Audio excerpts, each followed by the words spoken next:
Hello guys, ഇത് എൻ്റെ ലോകം യൂട്യൂബ് ചാനലിലേക്ക് എല്ലാവർക്കും സ്വാഗതം. ഇതാണ് കൊടവൻ. ഇന്ന് നിങ്ങളെ ഞാൻ പരിചയപ്പെടുത്താൻ പോകുന്നത് ഈ ഒരു ചെടിയെ പറ്റിയാണ്.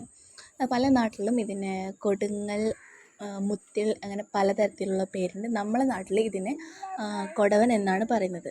ഇത് നമുക്ക് പലതരത്തിലായിട്ട് കഴിക്കാൻ ഉപയോഗിക്കാം. ചമ്മന്തി ഉണ്ടാക്കിയും ഒലത്തിയും അങ്ങനെയൊക്കെ കഴിക്കാൻ ഇത് ഉപയോഗിക്കാം. ഒലത്തുമ്പോൾ നമ്മൾ തേങ്ങയൊക്കെ ഇട്ടിട്ടാണ് ഒലത്തുന്നത്.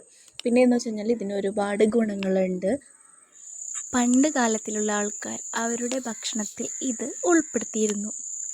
ഇത് നമ്മളുടെ ചീര, കൊഴുപ്പ എന്നിവ പോലെയുള്ളൊരു ഇലച്ചെടിയാണിത്.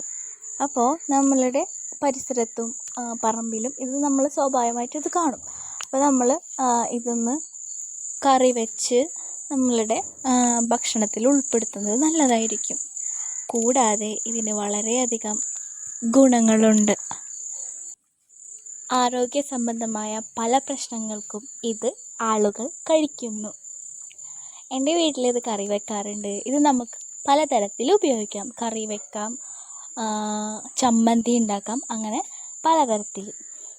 അപ്പം നിങ്ങളും ഇത് കാണുകയാണെങ്കിൽ വെറുതെ കളയരുത്. നിങ്ങളിത് പറിച്ച് ഇപ്പോൾ ഇതിൻ്റെ റെസിപ്പീസൊക്കെ ഒന്ന് യൂട്യൂബിലൊക്കെ സെർച്ച് ചെയ്താൽ നമുക്കത് കിട്ടും. അടുത്ത വട്ടം നിങ്ങൾ ഈ ഒരു ചെടി കാണുകയാണെങ്കിൽ എന്തായാലും പറിച്ച് ക്ലീൻ ചെയ്ത് ഉലർത്തിയൊക്കെ നോക്കുക. അടിപൊളി ടേസ്റ്റാണ്, അതുപോലെ നല്ലോണം ഗുണങ്ങളുണ്ട്. അപ്പോൾ വീഡിയോ ഇത്രയേ ഉള്ളൂ. വീഡിയോ ഇഷ്ടപ്പെട്ടാൽ ലൈക്ക് ചെയ്യുക, ഷെയർ ചെയ്യുക, സബ്സ്ക്രൈബ് ചെയ്യുക. ഇതിപ്പോൾ ഞാൻ പറിക്കുന്നത് രാത്രി എൻ്റെ വീട്ടിൽ ചോറിന് കറിയായിട്ട് ഉപയോഗിക്കാനാണ്. വീട്ടിൽ സ്വാഭാവികമായിട്ടും ഇത് പരിപ്പൊക്കെ ഇട്ടിട്ടാണ് ഉണ്ടാക്കുന്നത്. അപ്പോൾ നിങ്ങളിത് ട്രൈ ചെയ്യാൻ മറക്കരുത്.